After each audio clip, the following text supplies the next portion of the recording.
My name is Shub. I'm a Schulich Leader Scholar studying biomedical sciences and a member at STEM Fellowship. And you're listening to STEM Fellows, a monthly podcast where I have conversations with prominent STEM leaders to spark big ideas. Hello friends, welcome to another episode of STEM Fellows. This month, I'm ecstatic to have Tim Herron on the show.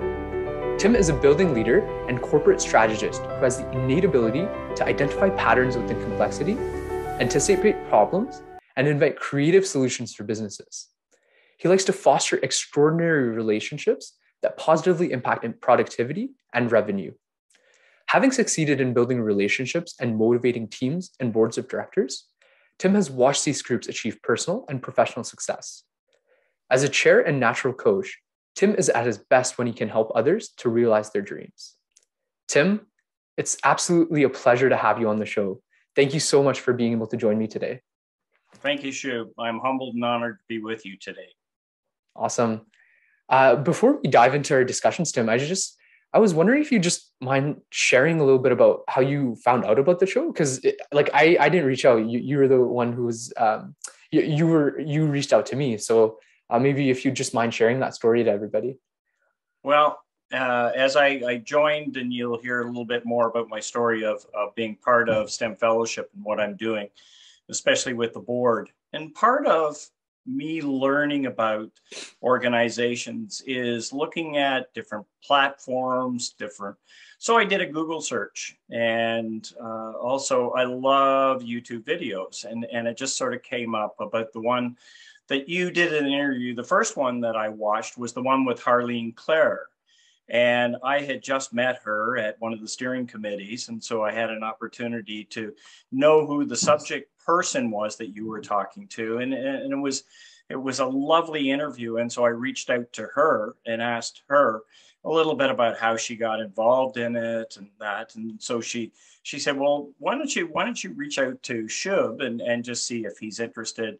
And I'm always interested in talking to individuals, people such as yourself with a very broad background, and especially the deeper I get into STEM Fellowship, I'm just amazed at the backgrounds of some of the students. Whether it's been that they've come to this come to this country like yourself, or others who have been here for a long period of time. And I've had a wonderful time sort of hearing the story of STEM Fellowship. Yeah, that's phenomenal. And yeah, thank you for when I read your LinkedIn message that day, I was surprised because I didn't really expect it. I didn't know STEM Fellows was that it's a new podcast, right? So I'm glad it's getting that outreach. So pleasure to have you today. One thing I will say is I did a TikTok video, or I didn't do a TikTok video. My daughter did a TikTok video of me, and it's got well over 47,000 views. So if we get 47,000 views on this YouTube video, thumbs up. Phenomenal. To you. Okay, yes. No, TikTok is it's a trending app. So not sure if YouTube is going to be able to do that, but we'll try our best. We'll work on it. Okay, fantastic. I'll try to link the TikTok video in the show notes so viewers can watch it after.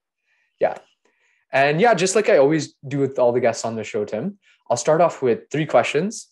Would you mind just telling us a little bit about, first of all, who you are, secondly, where you came from, and thirdly, what brought you to where you are today? Sure.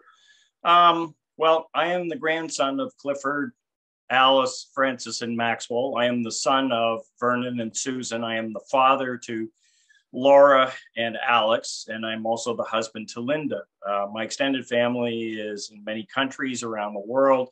But mostly my family is in Ontario. That's who I am. I was raised in a small town north of Toronto, my formative years, a place called Aurelia.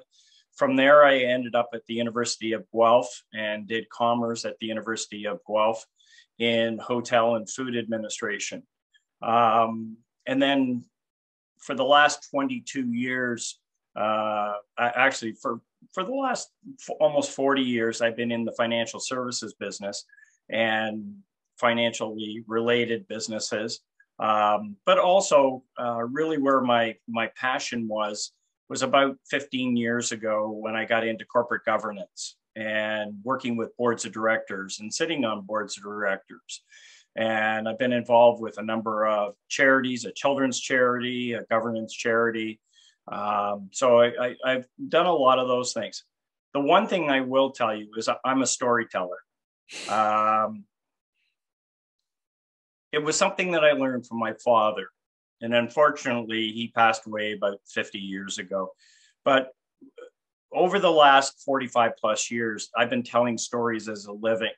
And some of the greatest storytellers are also educators. And I think when we go through this conversation, you'll hear about some of my mentors and some of the people who I've relied on for great information. There's names that you will recognize, whether it's a Walt Disney or a Steve Jobs or a Bruce Springsteen.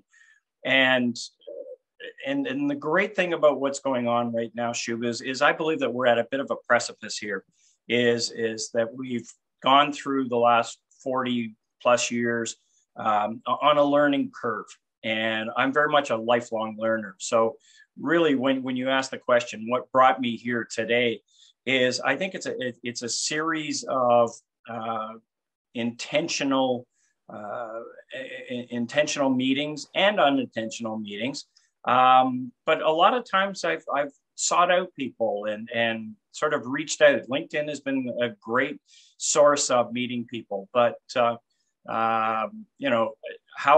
you're going to ask me, one of the things you're going to ask me is, how did I end up with STEM Fellowship?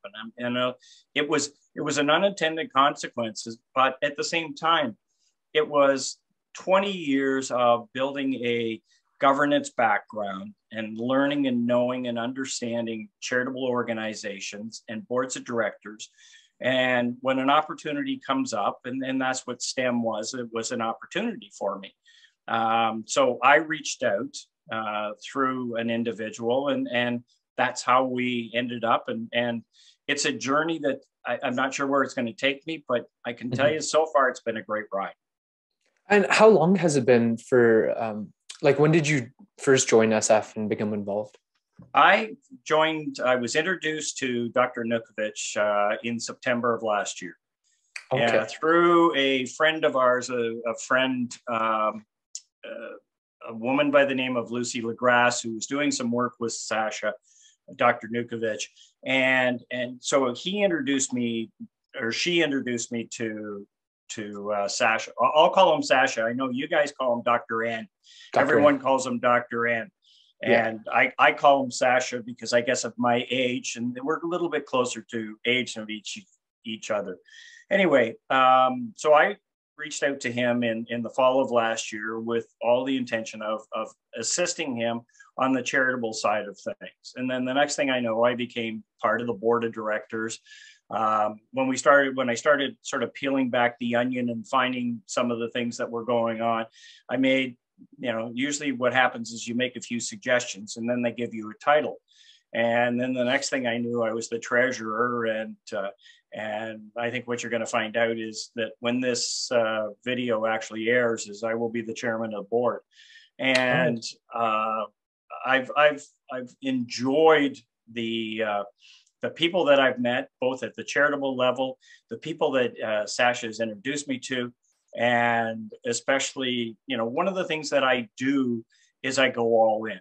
So, I started on the website, and then I went through the YouTube videos, and I was not familiar with journaling, or at least your journaling, I guess it is, and you can sort of help me out on that one. But what I was, as I said in my earlier thing, is I'm a storyteller, but I'm also a lifelong learner.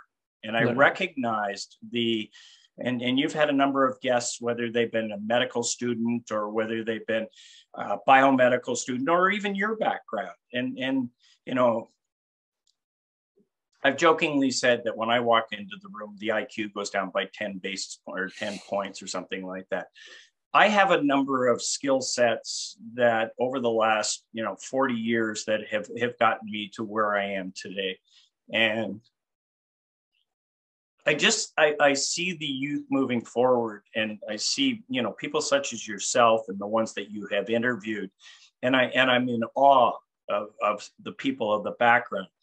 Where I come in is I have had some of the experiences that sort of go, we may not want to try it quite that way because I've seen it done that way and it didn't quite work out. So again, where I came to STEM Fellowship was to help, to assist, to guide. And, what I've really learned is, and I know you're going to ask me about mentors, but to me, it's a certain amount of reverse mentoring is that you have been working with somebody like me and have been teaching me, because there's a bit of a gap between sort of where I am and in the student age.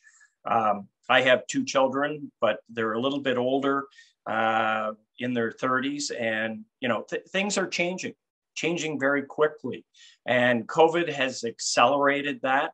The fact that we're doing things that we weren't doing 2 years ago, whether it's in medical, whether it's in financial, whether it's in education, that we weren't doing 2 years ago, and it's disruptive. And for some individuals, it's been difficult to accept. It's been difficult to adapt. And I love disruption. I'm a bit of a disruptive sort of person. And I love watching what's happening. And every day is a new day, and every day is a learning day. I really value that. Thank you for sharing that with everybody, Tim. You talked a little bit about how I guess you became involved with SF and how you've offered like your advice and guidance, not in the sense of like being like the smartest person in the room, but I'm sure like you still have a lot of insight to add. But I've seen SF grown over the past few years, and it's just been incredible. Like I got involved with SF 2 years ago, and it's skyrocketed since then. And I'm sure that like just over this past year, your insights and wisdom were huge catalysts for this growth. So I was just wondering like how your experiences with SF have been thus far.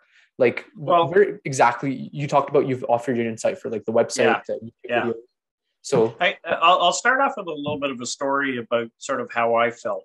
So I attend the committee meetings or the steering committee meetings. Mm-hmm. And fortunately, I've had the opportunity to meet the 4 individuals face to face. And it's something that very rarely, like it was interesting that, it's a small operation. So we have a bookkeeper, we have 2 other employees, and then we have Dr. Nukovic or Sasha. And so, oftentimes not everyone sort of meets each other. And I'm very much a people person. So in December of last year, one of the first things I did was we organized a dinner with 3 of the steering committee people and 1 of the board people, and we met at a Asian restaurant, a sushi restaurant in Vancouver, and had a great meal. My story sort of talks a little bit about what happened at a steering committee meeting, and I think you have talked to Anish. That's right. Yeah. And so anyway, I believe Anish was running the meeting, and there was another gentleman who's one of the captains of the organization, Patrick. And interesting enough is I felt like I was in a 3D chess game with 6 bingo cards in front of me. And I'll describe the scenario is I had my main screen that had the meeting going on. Off to one side, I had another screen that had a bunch of tabs going across. And those were my bingo cards. And I'm flipping back and forth between finding out what's going on. At the same time that's happening, Patrick, who was the note taker, was basically doing it in real time. So I could see the agenda, I could see the other things, and I could see things sort of falling down. And so he was writing all these things down, assigning to different individuals. And I really started to feel that, we're talking to high school students with STEM fellowship. We're talking to university students. We're talking to PhD students. We're talking to everybody in between. And I think where I come in is the ability to sort of say, okay, let's have a look at it. Let's flip it and sort of look at it from this perspective. One of the roles that we have on the board is oversight. And we've got to figure out, how to fundraise and how to get in front of some of the people. That's something I've done for the last 40 years, is getting in front of whether it's CEOs, COOs, or whoever the decision makers are. And so the ability to bring that to the table. And, Dr. Nukovic in your YouTube video talked about open access, the availability of data and where knowledge is, and then how to. And, one of the things that we've really been able to do with YouTube is a how to. If you want to know how to fix something, if you want to know what to do with something, you go to YouTube, and there's always a video for it. So again, that's not something I remember, when I moved to where I am today, I had a whole bunch of books on plumbing and electricity and all that kind of stuff. I don't need any of that stuff anymore.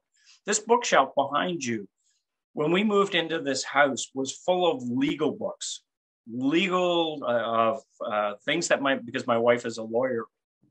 And today it's filled with pictures, it's filled with trophies, it's filled with, pieces of memory. It's not filled with books that has historical stuff that the law, because all that stuff is online, databases are online. So material that we need that are numbers, material that we need that is factual, you can find that anywhere online. And that's what, the whole aspect of journals is everything that you as students are doing and that you're being published for will stay online sort of for long periods of time. And then I have the ability to go in and pull it down. Where I have my real ability is to be able to say, okay, like one of the things, before we go on to the next question, is I do very well at putting the pieces together of boards of directors. I did one most recently with one that I'm a finance one that I'm involved in. We manage about $600 million of assets for a faith-based organization. And so I put together a board, and it took me a little bit of period of time. And I had 3 chartered financial analysts, CFAs. I had one technology person. I had a securities lawyer, and I had a hockey mom or a woman who is an actuary. So I've got my starting lineup. But on my bench I've got a few other people, but then I've got a gentleman, and I say this tongue in cheek, and I've said it over and over and over again, is I got Santa Claus, and everybody goes ha ha ha ha ha. And in fact, the individual, he's Bruce from Newfoundland, comes to us as a world-renowned or recognized in the International Santa Claus Hall of Fame. But what he brings to our meetings is the aspect of challenging us and challenging some of the questions and queries as opposed to being group thought. And Bruce is fantastic for that. And he'll sort of say, well, I don't quite understand this. And I think all too often in our worlds these days, as we go, yep. And we sort of accept it. And I think that that's one of the things that, in high school, the item that got me most in trouble was the word why. Because I kept asking. I was curious about why things happen that way. And when I went to school, you weren't allowed to challenge. And I think today that's one of the things that I really, really enjoy. Switched it around. No, phenomenal. Thank you for sharing that with us.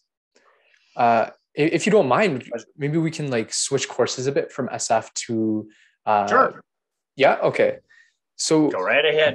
Earlier when we were on a call, you were telling me about a particular book that you're inspired by. It's called Hyperlearning and Leadership. I believe you might have it there, right there. Okay. Have a copy. Who is the author, Tim? The author is a gentleman by the name of Ed Hess. Ed Hess. Okay.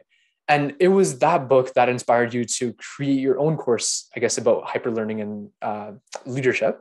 So would you care to share with everybody what this experience has been like? Sure. So back in 2020, when we locked down, we had a choice at that point in time. We had a choice of, watching television, walking, because you really weren't allowed to go to stores and you weren't allowed to go to different places. So I was very fortunate that I had a number of friends that introduced me through webinars to different speakers. And in the fall of 2020, I had an opportunity of listening to this gentleman, Ed Hess, who was a professor at University of Virginia, Darden Business School. And it was all about hyperlearning. He's got a few other books that happen to be sort of behind me here.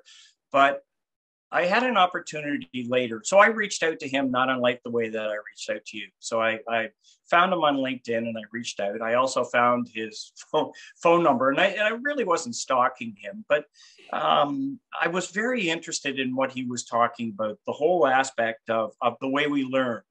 And because data is coming at us so quickly, is that the ability that we almost have to have a mind that sort of learns and unlearns and then relearns. And that was really what I grasped from it. And so one of the things is I said to Ed, because that's the way he likes to, and it's not capital ED, it's small ED.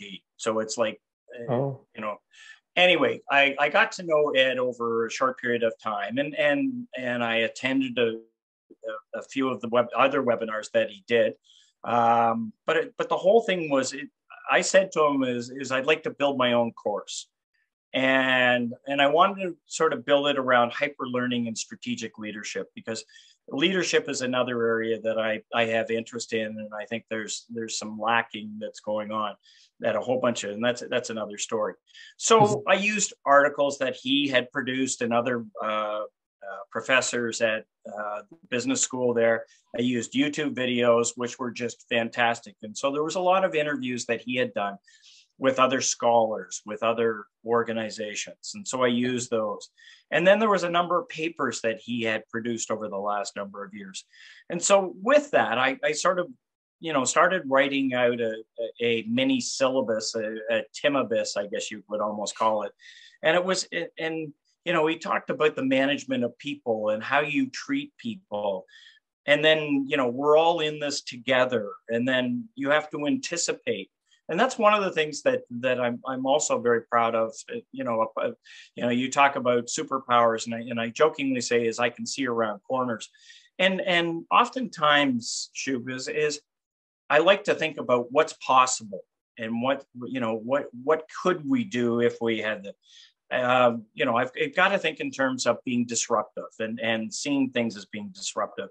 So really, ultimately, he provided me, create a place where people want to feel comfortable and they want to be able to share ideas. And that's sort of what I started to work around. And I've just had fun journaling along the way and sort of writing down experiences. And, I've been involved in a few other boards recently, and I start to look at these things, but more so from the STEM Fellowship. And it's sort of a little bit of an overlap is many of the things that I do and will do going forward will be from things that I've learned, whether it's through the university students that I talk to, and just get their insights and their perspective and sort of the way that they see things unfolding. And because we have the ability through technology to, hyper learn these things, and that they come at you so fast. And that's what is, you've got to be able to unlearn them, as opposed to being stuck in the sand and not being able to pivot. That was one of the words that we heard throughout being able to pivot. And I think sometimes we just have to reinvent ourselves. We have to sort of reinvent our thinking and the way that we think.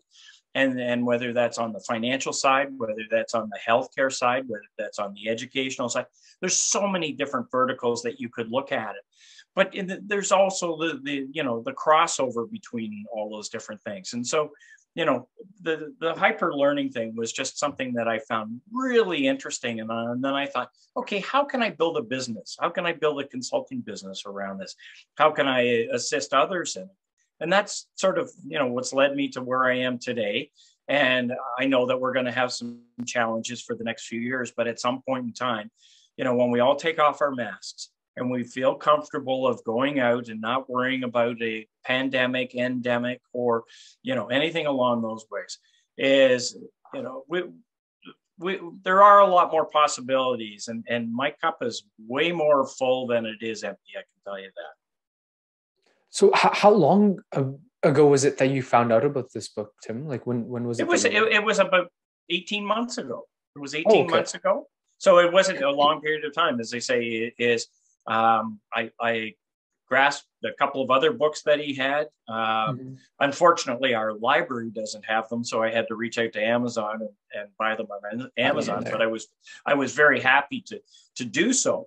But the fact that I was able to actually meet the gentleman who wrote them, and he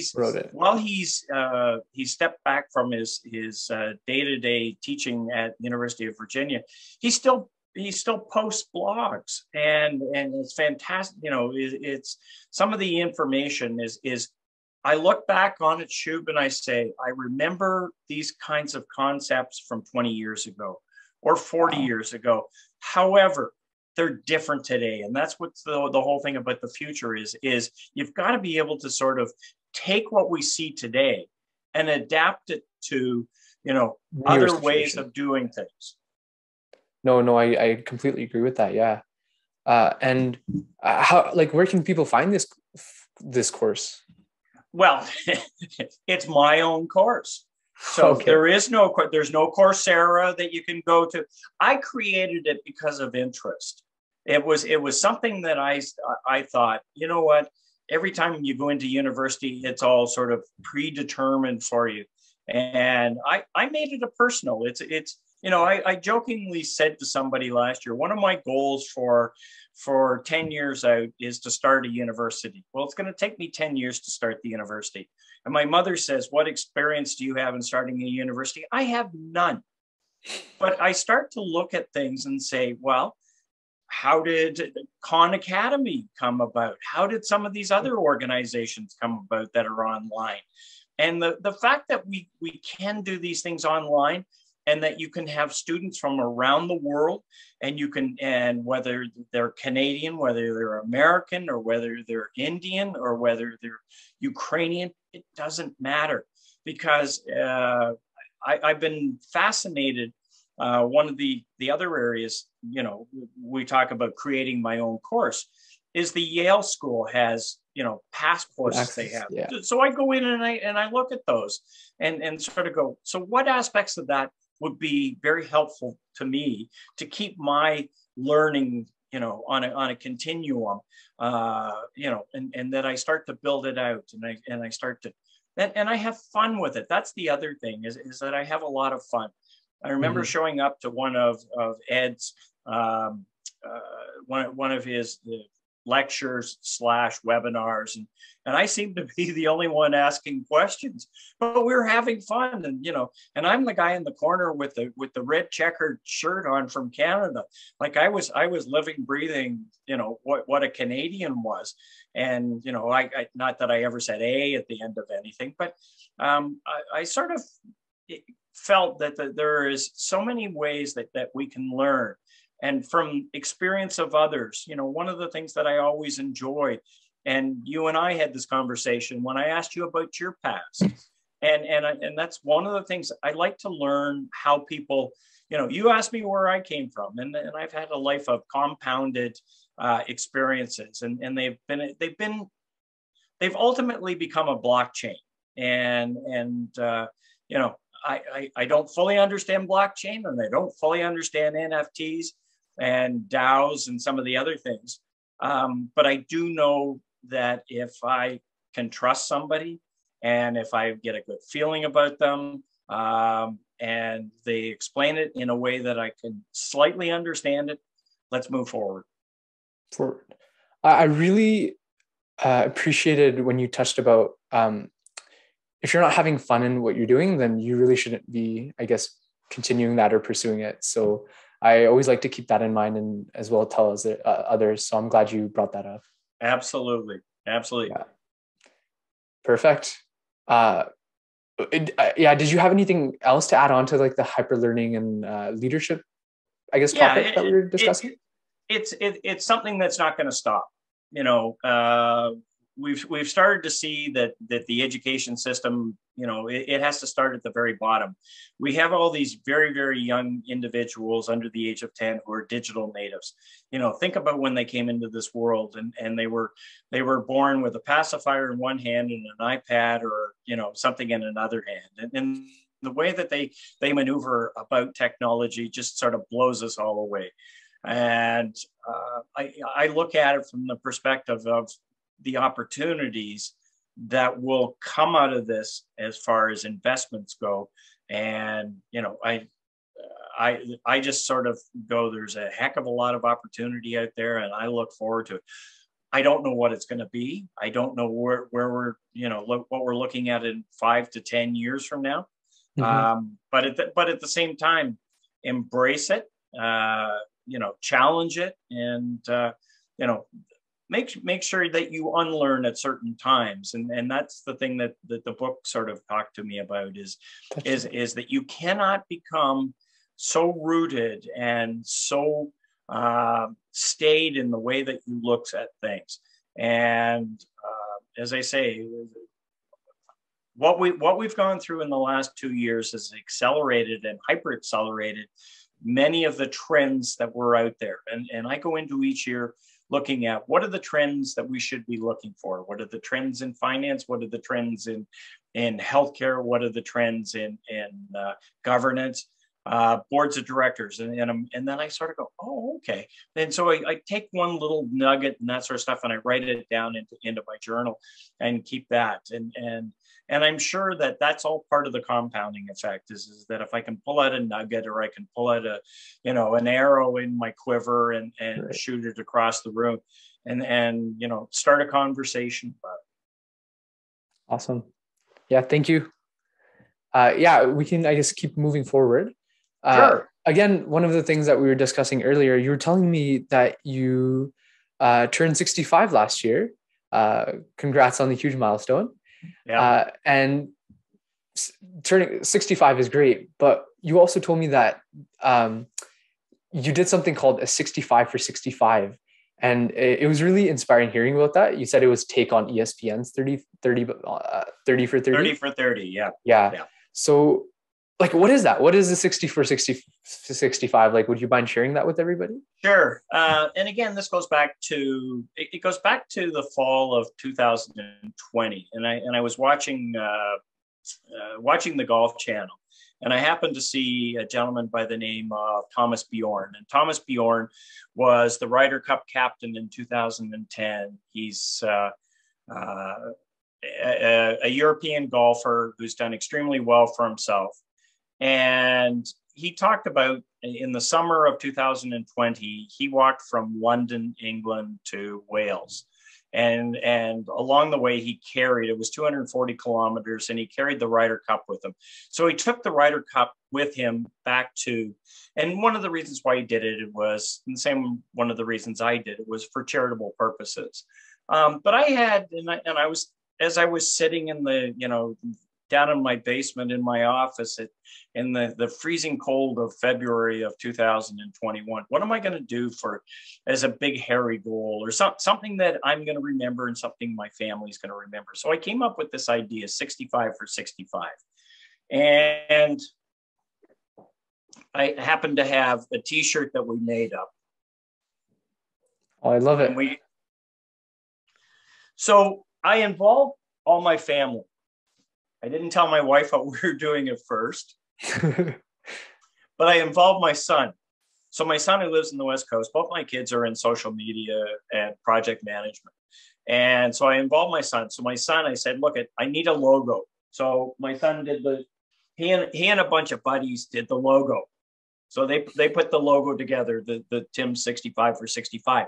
And that's a play on highway signs. So that was one of the things. And then I had to figure out where I was going to walk.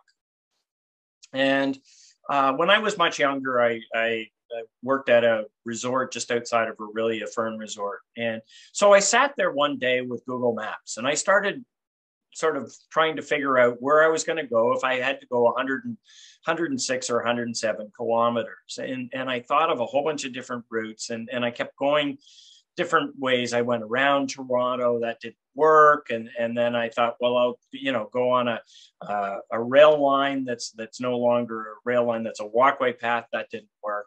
And then I came up with the idea of walking from just outside and where I live right now in Thornhill.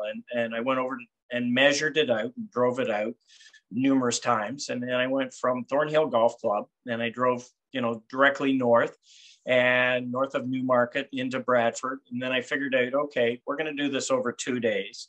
And I treated it a little bit, Shub, like a concert. I'm a big concert goer, and I've been going to concerts since I was 16 years old.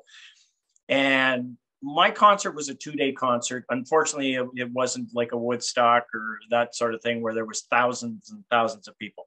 First day was, as I say, it was just me. And so it was solo. So for the first day, and I trained for it, and I put together a team. I had a coach, Coach Jordan. As I say, I involved my kids. I involved my daughter.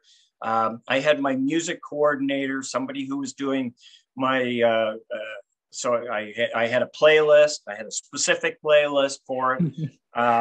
And, on the second day, we got the band together. So we had, my son, my daughter, my wife, my coach. We had a few other people who dropped in and then dropped out. And one of the things that I did is I did it as a charitable walk, because so many people were asking me, they're going, Tim, like, are you doing this for a charity? Like, is it specific back to a charity? And I said, well, no, not really. But I chose a charity, and I chose an emotional charity because my sister is involved with a youth center up in Orillia, Ontario. And so we raised a few funds for them. And there was another organization that I also raised some funds for, but it wasn't really about the charity, but it was. And with the youth center,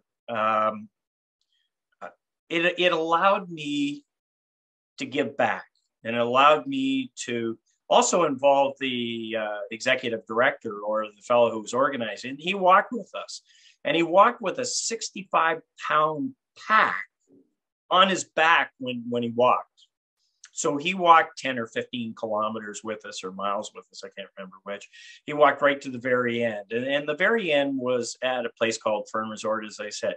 Now, there was also another situation that sort of arose that I did it around. So when I worked there back in whenever, somehow I came into the ownership, and I'm not quite sure how that happened, of a very small trophy, a golf trophy. And if you remember back in the early part of the story, I talked about Thomas Bjorn and how he had the Ryder Cup. So I had this cup, the Fern Cottage Cup, and it was like 1945. So, it was a very, very old thing. Nobody would have missed it. Nobody knows about it. And even the family who owns the resort that I did it for, they didn't even know about it. Anyway, I thought, wouldn't it be nice to return this to it and build a story about it? And also, use it for future, is that you could, wrap it around the fact that maybe we could give a scholarship for one of the staff for the year and present them with the cup. So, there was always ways. And I made sure that I got my name in the paper, not the Toronto Star, but I got my name in the local paper up there, which the last time that happened probably wasn't my finest hour. So we'll leave it at that. But, there was a story about me and all the rest. And I loved it because I touched people. Like, I touched the guy that, and I mean that he read the the story, the fellow who owned one of the car dealerships up in Aurelia, and he made a fairly sizable donation to, the youth group. And it was all because of, what we had done. So, I had a lot of fun with it. It involved my family. I had trained for it, and I've, when I trained for it, I probably did 50 10-kilometer walks. I did 5 25-kilometer walks and one 50-kilometer walk. And the 50-kilometer walk was from my house to Lake Ontario and then sort of halfway back. And, it gave me an opportunity to go through a bunch of neighborhoods that I had not done that. It also gave me an opportunity to listen to a whole bunch of podcasts and listen to books on tape. And so I got to be outside, do some physical exercise, something about my brain, entertain myself. And, when I came across the finish line, there was a bunch of people, including my mother, waiting for me with signs and balloons and all that kind of stuff. And we had a lot of fun with it. And that was the whole thing is it now, unfortunately, I think you're going to ask me, what am I going to do for 66? Well, one of the things that I chose to do for 66 is read 66 books. So I started that I'm going to read 66 books by the 1st of January and December 31st. And so far I'm up to 17 books. I'm a platinum card carrying person of the local library, and I love our local library. But I also have access to the University of Toronto Library as well as the Toronto Public Library. So, there's so many different things. The 65 was just a number. It was an age thing. I got the letter that's saying congratulations from the government. Now you get your, old age security thing, and that's not me. I don't know what my number is when my number is up, but I got some runway left to go. I will aspire to be like you, Tim, one day when I'm 65. Because that is incredible. So have you been doing that all the way up till 65, or did just the 64, 65? Well, I was a track athlete in high school, so I'm not unfamiliar with training. As I said, I got Coach Jordan, and Coach Jordan didn't sort of put my schedule together. I put my schedule together, but where he helped out was more on the mental side. And it was a gentleman that I had hired with one of the financial services companies that I was at, but he was also a marathoner, and he'd also done decathlons. And Jordan he also paddled across Lake Ontario on a stand-up paddleboard, and the fortitude and the mindset that it took to do that. And so I thought, here's somebody. I wanted to have fun with it, and I was thrilled. One of the things that happened is he came out and walked a portion, drove from his place on an early Saturday morning. We got up and started this thing at 6 a.m. and he was at the starting line and ready to go with us. So we had fun. We had a lot of fun with it. Yeah, it sounds like you had a lot of fun. I'm really glad you were able to do that. And looking forward to how you're 64. I've even got a hoodie. I had a hoodie made up. So same sort of thing with crew on the back. That's awesome. So everyone that participated got a T-shirt, and a few of them got a. Oh man, I wish I was there. I wanted a hoodie in there. I may have to bring you out a T-shirt because I still got a few left. Oh, I'll definitely take one. Out of the 66 for 66 books you've read, I guess you've read 17 thus far. Which has been your favorite one so far? Do you? Any I don't think I have a favorite one. One of the things that I tend to do is I'm impulsive when I'm at the library, and I'll pick up a book. There was a certain number of books that I really wanted to read. I'm much more of a biography, nonfiction kind of person, less of a fiction person. Yeah. Leadership is one of the interests, and that was one of the authors that I follow quite closely. He has written many, many books on leadership. But, where am I going to go with it? I was reading a book called Apollo's Arrow. I think that, if you ask me right now, which is the one book of the 17 so far, Apollo's Arrow, because it gave me a sense of using history of the pandemics of the last 1,000 years, not the last 100 years or, not since 1918. But if you go back, and it was an author by the name of, it's going to bother me, but unless I see it. But anyway, he talked about that there's going to be stages that we are going to go through. The stage going into it, the 2 years that we've been in since March of 2020, and then what the next stage is. And I don't think he put a finite period of time on it. And coming out of it and how we're going to react and how as a society we're going to, some people are still going to want to carry on with masks and not. But we're going to be in a situation at some point in time when all this is behind us.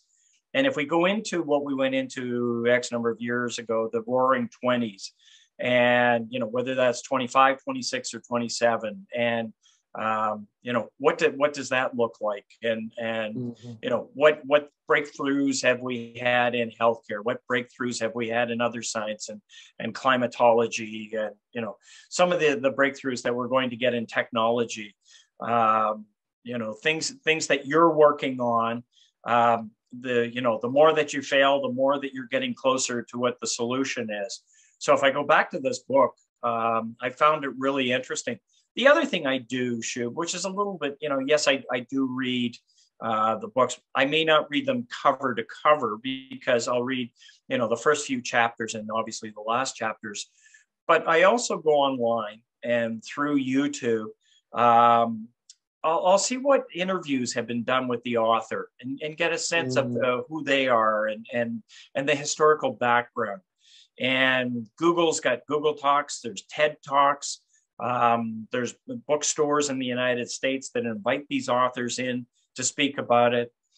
In Ontario, there's TVO, The Agenda with Steve Paikin, that he interviews many of these authors. So that's one of the things that I've really enjoyed is listening to interviews that have been done. There is one book that now comes to mind, and it was sort of the biography of Bob Iger. And I believe I've heard of that. It's Walt Disney, correct? Exactly. And as I said right at the beginning of our interview here, I talked about Walt Disney being one of the greatest storytellers and the people that have come out of Disney, whether it's through Pixar, through Lucas, or, other organizations, companies that they bought. But Bob Iger was both a leader and he had that sort of mindset like Walt Disney and sort of really thinking outside the box and sort of going, what is possible? And it was not a small world for Bob. And I really, really enjoyed it. And then I saw an interview that was done with him recently by somebody from Stanford. And again, it reiterated a lot of the concepts and a lot of the ideas and a lot of just the stories that he had come up with. And I love the stories that also include being inside a room where conversations or things that have historically happened, whether it was Gorbachev and Ronald Reagan, or whoever the two or three or four or groups of individuals, what actually took place in the room. And I think that's what I get out of some of these books is it puts me right into what went on, what happened, and then it allows my imagination to go, well, can I use that somewhere else? That's phenomenal. Thank you for sharing that with us today. Yeah. Sure. I guess switching gears a bit again. Yeah, please drink some water. Switching gears again. Have you had any mentors who have, I guess, been involved and shaped your life and career? I'm sure you must have many. Where do I start? Because we talked ahead of time, I started thinking about this and actually I had a dream about one of the mentors that I had. And I'll sort of talk about 6 special people in my life And, you talk about intentional and unintentional situations that arise. So, obviously my father was a big influence on me. And unfortunately, I didn't have the opportunity beyond a certain age to be with my father and do some of the things that my father and I used to do, whether it was at the cottage or whether it was in the backyard. We made maple syrup and, in the backyard in our place, these are things. But there was 5 other individuals, and I'll just highlight a little bit about each one of them. And because I came out of the hospitality field, 2 of the individuals that were big time mentors and they provided life lessons for me is one was the owner of Herron Resort, a gentleman by the name of Robert Downing. And some of the life lessons that he taught me, it was, I said it as at his funeral, it is, we never paid tuition and he actually paid us to work for him. But the lessons that he learned and things that he did were just incredible. I worked at Jasper Park Lodge, which where it is in Canadian Rockies, and I spent 3 summers there.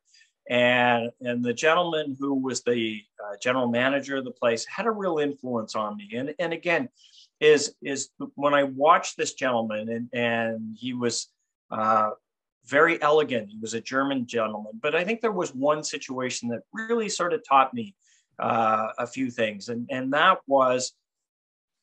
So I worked on the night audit. And so it was like 3 or 4 in the morning, and there was a 7 a.m. call for a breakfast. And there was a full house of well over 300, 400 guests in the house at the time at Jasper Park Lodge. And here was this gentleman who the night before had been overseeing a gala event. So he was dressed in his tuxedo.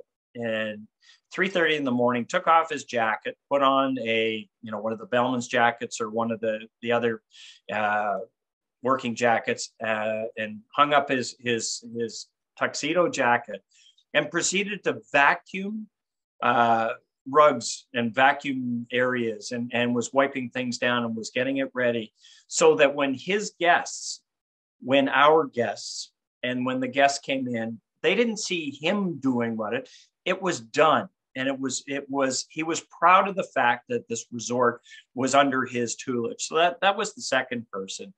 On the leadership side of things, I think I talked a little bit about a guy named John Maxwell. And John Maxwell's written well over 1,000 books, maybe, or 400 books, I should say.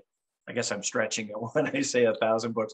But he's written articles and done podcasts, and again, it's just life's lessons, and, treat people as you would want yourself to be treated. And Simon Sinek sort of gathers materials from him. So, I'm really sort of thrilled that would be one person who I've never met. I haven't had the opportunity of meeting John, but I know that he's just a lovely person and his lifestyle has been very consistent in the things and what he's given back. The last 2, because I know you would probably want me to include individuals from the education world. And there are 2 individuals. One was a university professor. I had 2 university professors that I remember them by first name, last name, and a lot about them.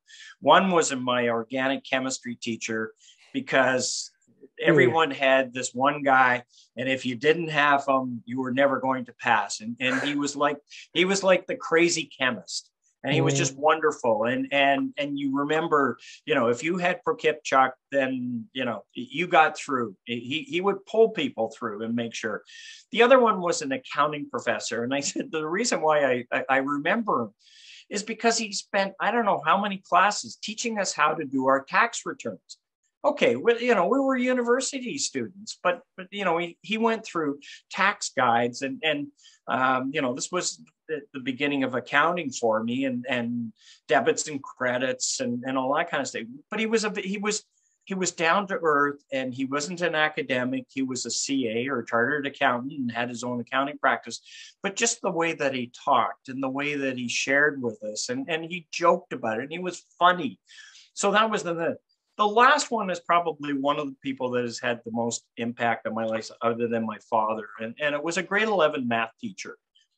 And I was very fortunate to have the opportunity this past summer to go back and see him. and he's in a senior's residence up in Aurelia. But I had an opportunity to fill in a whole bunch of gaps.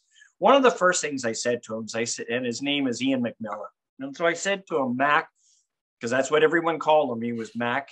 He was the football coach. He was the track coach. He was the basketball coach, but he was a grade 11 math teacher. And the first thing I said to him jokingly is, I said, how come I only got a B in your class? And he said, well, really, you were a D student, but I raised you to a B. But he talked about algebra, and he talked about in concepts. And I asked him, I said, I remember that you talked about an x-axis being Smegly and y-axis being Hooley.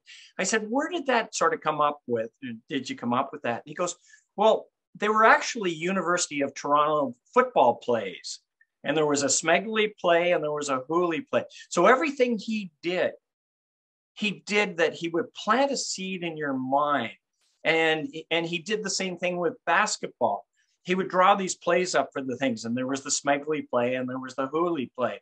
And then, X number of years later, I had as I say, last summer, I had the opportunity of sitting down. He's in his 80s, in his mid 80s. And we went through story after story after story of students, those that he had taught. And there are people to this day who will say the reason why they got through math, and hey, I got my B or my B minus or B plus. I don't really remember. I passed. And that's what I'm proud about. But also the fact that I had an opportunity to thank him as I could only do of sitting down with him and taking as much of the stories. How did you come up with your lesson plan, or how did you arrive at this? It wasn't, do I remember grade 12 calculus? Absolutely not. That's one of the books that I actually took out of the library was grade, calculus, because I didn't do very well and I will never use it. But at the same time, I understand, one of the things you talked to Harleen about is the fact that, you took calculus and she took 4 calculuses. And I had a hard enough time getting through 1 calculus, and that was in grade 12 sort of thing. So, there are mentors throughout my life. The one thing I will say is we think of mentors as always being someone older and wiser than us. And I think in today's age, in today's day and age, is that we got to think about reverse mentoring. And I really think this is important, that where people such as myself learn from people such as yourself, or as students or other individuals who are younger than us. And so it's a reverse mentor situation. First time I heard about Python, did I know it was a computer language? Absolutely not. I'm not even going to go down that road. Exactly. You know it. And a lot of your friends know it, and you're coding into it. But the thing is that if I am, smart enough, is that I will surround myself with people that are way smarter than me, because that's the way that very successful leaders get ahead, is they hire people smarter than them. Phenomenal. Yeah, I'm really grateful you're able to have so many fantastic mentors. I can say the same. I definitely have a lot of mentors in my life right now who I'm very grateful for. So, and even like your grade 11 teacher, how you touched on how it's not like how he taught. It's not like the content he taught you. Like, it's not the math that you're going to remember. It's like how he taught it. That's exactly what you're going to remember it. His passion. I learned his passion. Exactly. Why he did what he did for as long as he did. And yeah, no, I really value that. So that's great. This next question is just like a fun little question, Tim. Sure. You touched on how you're, I guess, streaming like podcasts and like YouTube videos on TV these days. So is there anything in particular that you'd recommend to people? Maybe something that you're watching on TV? Well, YouTube has got everything and anything. And Spotify, for the longest time I had cassettes, I had albums. I'm not as fortunate. I have a friend who has 25,000 albums, but he also worked in the industry. And, music has been a big part of my life. And, whether it was 70s music, 80s music, whether it's classical music, during the day, oftentimes I'll have smooth jazz on. And interesting to see, that we've got concerts coming back. And who are the concerts? Well, the concerts of the 70 and 80, not music, but it's the 70 and 80-year-olds that are out there, whether it's a Rolling Stones or whatever. And there was, I very much sought out ones that are very melodic, like Mumford and Sons. I love listening to Mumford and Sons, and it's very melodic. And whether it's the banjo or the guitar, or the five of them just sort of getting up and having a great time. And I know that my kids have been to see Mumford and Sons, and it was a great concert. I'd love to go back and see it. And then unfortunately, some of the concerts that I've seen, the players aren't there anymore, and they don't have some of them don't have the voice, they don't have the health, but I still have the memories of it. Journey is another one, and it's hilarious because every once in a while you'll hear a song of theirs that happens to come out, whether it was in Sopranos or something or other. And the last one is really I don't want to say a hero of mine, but he is. But he was also a great storyteller, and that's Bruce Springsteen. And first heard it in 1974. I first saw him in about 1978. I saw him on September 10th of 2000 at Air Canada, at Skydome. And I've seen many of his concerts, but it's again because of the lyrics and the lyrics of the stories that they tell. And whether they're the stories of the time, like, one of my all-time favorite songs, other than Don't Stop Believing, is Jungle Land, and he paints a picture of it. The magic rat drove the sleep machine down the Jersey state line, sitting on the hood of a car in the warm summer rain. These are sort of concepts and ideas that you can come to. On the streaming side of things, I love documentaries, and I've been a card-carrying member of Hot Docs here in Toronto, but now there's a documentary channel, and I oftentimes will pick up or I'll watch YouTube videos about certain events that took place. So I love, and it's random. A lot of times, yes, I'm intentional on the things that I like, and I will play them over and over again, but there was a book that I picked up, and I didn't know 50 Cent's music. I don't know Drake's music, but I'll go in and I'll have a look at the lyrics of them. And again, they tell stories. Now, Snoop and I have nothing in common, absolutely nothing in common, other than, we both happen to be watching the Super Bowl this past year. But at the same time, I look at the individual and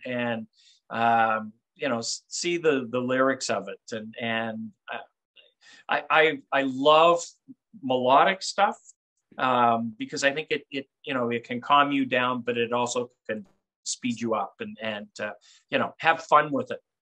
So I think those are the ones that my genre of music is what I think I've just told you is all over the place. It's very eclectic, and I will continue to be that way.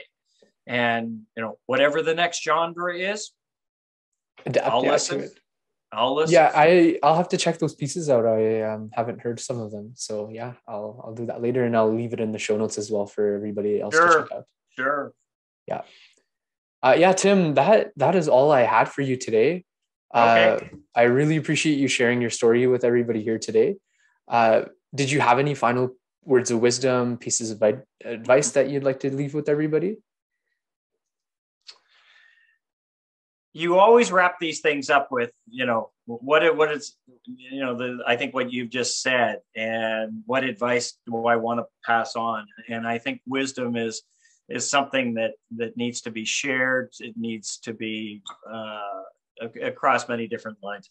When I started, I always have, I had way back when I used to, a line that I always used to say, which was dare to be different. And I think throughout high school, I was different. I as I said, I used the word why a lot. And then I expanded that, and it was dare to be different, dare to do different. And, I always had the word why. Why are we doing this? Why are, and so there was the inquisitiveness. And I think that most recently, there was another line that came up, and it was on a Ted Lasso, which was one of the things I was been streaming recently. And it was be curious, but not judgmental. And so curious is something that I've always been. And that's what I would say, the advice that I would give, be curious, check. One other thing, and when you wrapped up with Dr. Nukovich, he basically said, don't trust old people, something to that effect. And I sort of take issue with it because he and I are, similar age and that sort of thing. And I'm not sure I necessarily agree with him in that regard, because I think, you've come to me and asked me a number of questions about experiences that I've had, people that I've met, people that are mentors, and things that have had an impact on my life. And so hopefully by sharing my story with you and the audience that you have is that they will sort of understand it. But the one thing I would say is trust, but verify.